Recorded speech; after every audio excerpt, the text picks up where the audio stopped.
Ready. Today we will talk about blood glucose estimation. We have separated serum from the blood and we will estimate from serum. Normal blood glucose concentration, as you know, is 4.5 to 5.5 millimole or 80 to 120 milligram per deciliter of blood. So we will use glucose oxidase peroxidase method for estimation of glucose from the serum. For this glucose estimation through kit, we have a ready-made kit in which we got one standard operating procedure that is coming with the kit, in which we have 10 enzyme reagent bottle 10 enzyme reagent bottles, which we have to constitute with the buffer reagent. Okay, so we have a 1000 ml buffer reagent with this kit. Okay, we just have to constitute it with the 100 ml.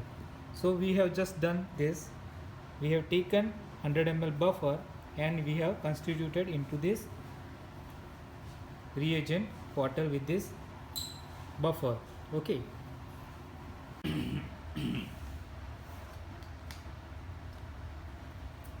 So we have a reconstituted enzyme reagent in this flask. This is the GOD, POD, both enzyme in this reagent.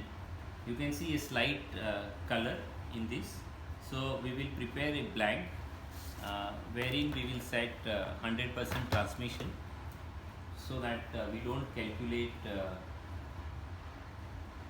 reagent color in the calculation of blood glucose. So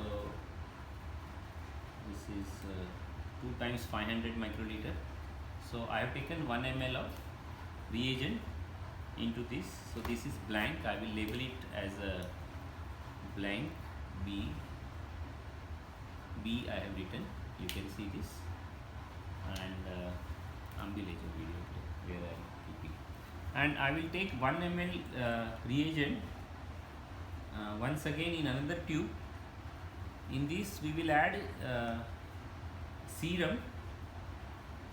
So this will react with the serum, and we will have one more tube. So this is our test serum, and we will have one more tube in which we will add 1 ml reagent. In this we will add standard glucose. Standard glucose is also supplied in the kit. We can also prepare standard glucose. So this is the standard glucose, that is 100 milligram per deciliter. Okay, so for standard glucose we will add only 10 microliter.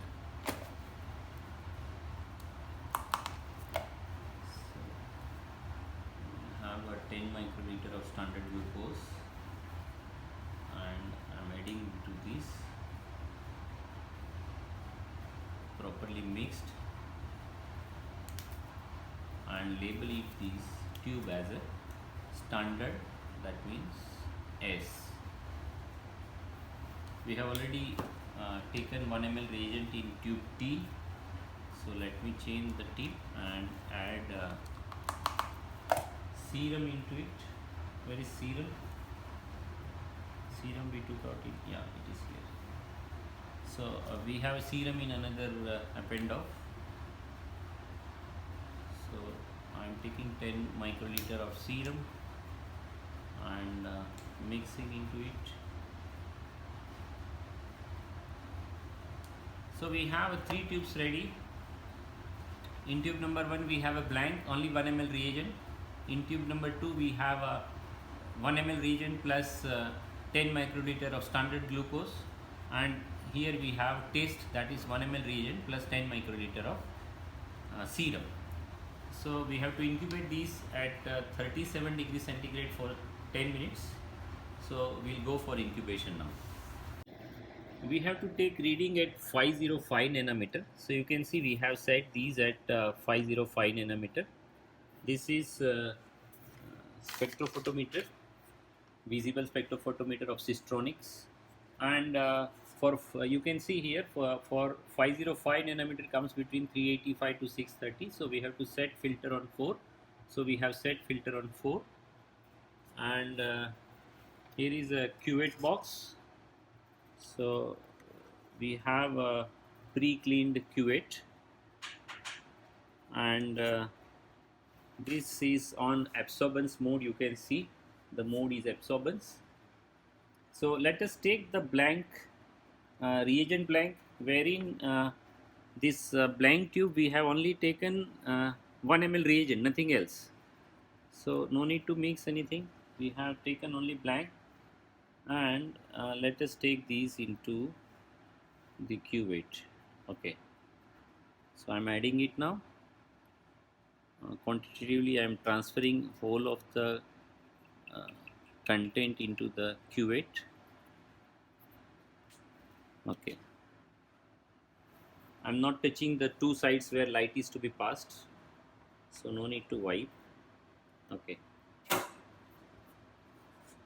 so it is already showing 0.005. I will set it to exact 0.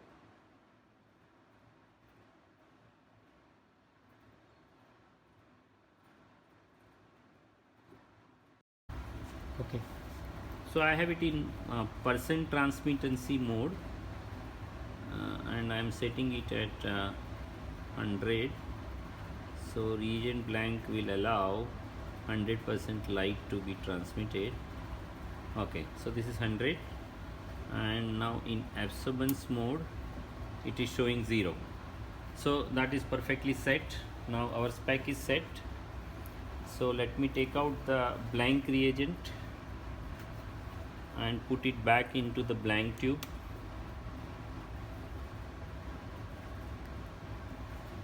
Put it over a tissue paper.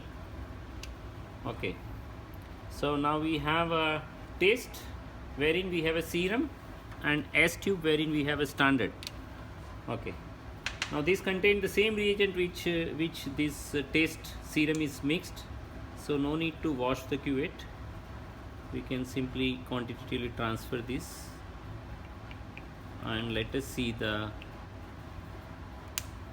absorbance, how much it is coming.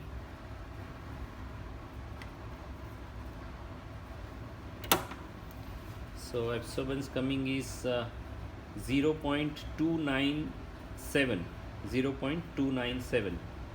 So all of you note down the absorbance of the test tube T is 0. Now it is changed to 0.29.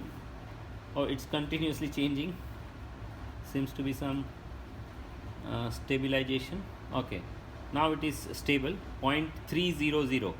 Okay, now it is stable. So let us say it is 0.300. Minor changes need not be considered, but still okay. So I am putting it back into the same tube. Let it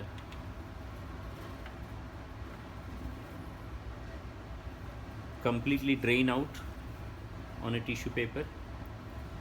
So cuvette is drained out. Now let me take another S tube. S tube contains 1 ml reagent and the standard glucose, that is 100 microliter per deciliter. So you can see this is already colored. Let us see the absorbance reading. This is 0.368.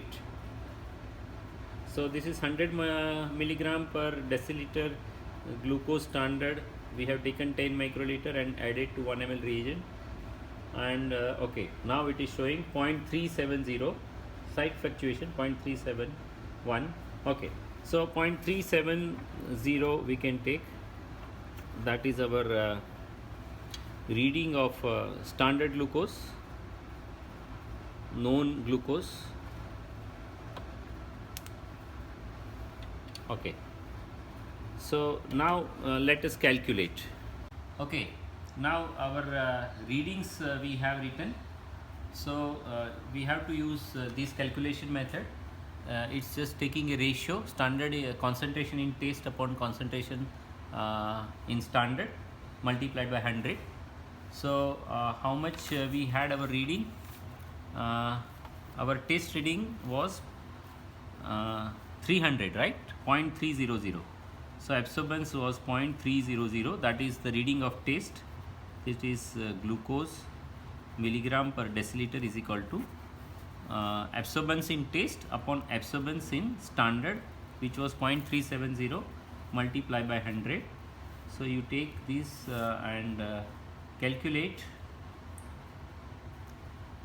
So 0.300 upon 0.370 into 100, so it is coming 81.08 milligram per deciliter. So this is our blood glucose concentration. So this is how we calculate blood glucose concentration. I hope all of you will be able to repeat. I will show you once again. Our blank, region blank shows just color tinge, and our standard, which is supplied in the kit, this has 100 milligram of glucose, so that gives dark pink color upon incubation at 37 degrees Celsius for 10 minutes, and this gives slight color, so depending upon the concentration of glucose in the serum. So the principle is that the glucose oxidase reacts with the glucose and forms gluconolactone plus H2O2, and we have a second enzyme peroxidase which reacts with H2O2, breaks H2O2 and forms a colored complex, and this is the color of that colored complex. So this is equivalent to the concentration of glucose in our serum, and that is what we can measure at 505 nanometer. So this is one of the very important practical measuring blood glucose concentration. This is what is used for diagnosing diabetes as well as several other important tests, disease diagnosis. This test is very useful.